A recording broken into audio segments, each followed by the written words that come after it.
I was thinking the other day, a journalist asked me why why people are responding so positively to what I'm saying, the young men, for example, and I thought, why? Yeah, that's a good question. Says, well, I'm actually on their side. I'm really happy that they're not wasting their lives. I'm really sad to see that people are disenchanted and nihilistic and depressed and anxious and aimless and perverse and vengeful and all of those things. It's terrible. And then to see people question whether that's necessary and then to start to rise out of it. It's so fun. Like last night I was after my talk, it's overwhelming.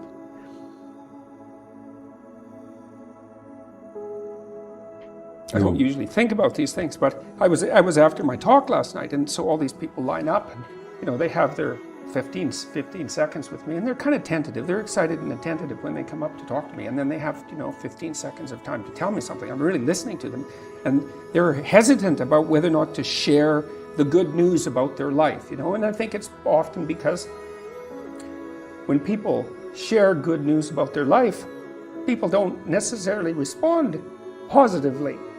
They don't get encouragement. And people need so little encouragement. It's just unbelievable. And so they'll tell me something good, and I think, God, that's so good. Somebody says, oh, I'm getting along way better with my father. I haven't seen him for 10 years, and now we get along. It's like, God, great. Yeah. And then the power of that, you can't overstate the power of that for individuals to get their life together. The individual is an unbelievably powerful force, and every single person who gets their act together a little bit has the capacity to spread that around them. It's a chain reaction, and so it's a lovely thing to see. And that's fantastic. Our daughter ended her life at 24 due to depression. If someone is determined to end their life, how can one change their mind? Oh, well, first of all, I'm very sorry about that. That's a terrible thing. Look, I had this friend,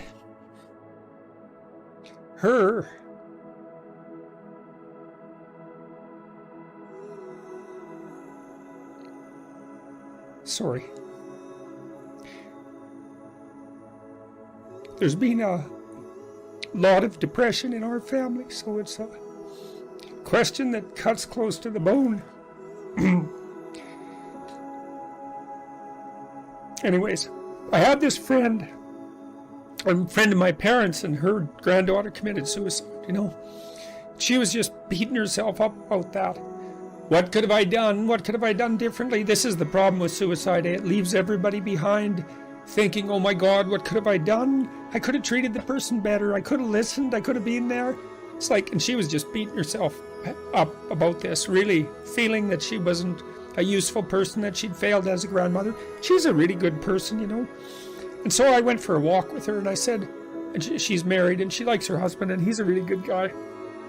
And I said, look, you're blaming yourself for your granddaughter's suicide. It's like, are you blaming your husband? Are you sitting him down and telling him what a useless bastard he was as a grandfather because his granddaughter committed suicide and how he failed completely? She said, no, I'd never do that. So I said, well, don't do it to yourself. One of the things that has just blown me away in the last year, because I've talked to lots of people live, but also lots of people online. But it's more obvious live, and it's obvious in this theater as well, is that I've gone around and spoken, and a large proportion of my audience has been young men, under 30, something like that. And I've spoken to them a lot about responsibility. And what's so odd about this is that of all the things that I've spoken about, because I can see the audience and I can feel how the audience is reacting, because I'm always paying attention to all of you insofar as I can manage that. So I get some sense of how what I'm saying is landing, which you have to do if you're going to speak effectively to people. And what happens is if I talk about responsibilities, everyone is silent, just like they are now. Silent and not moving, right? Focusing, attentive. Say, pick up your responsibility. Pick up the heaviest thing you can and carry it. And the room goes quiet and everybody's eyes open. And I think, that always makes me break up.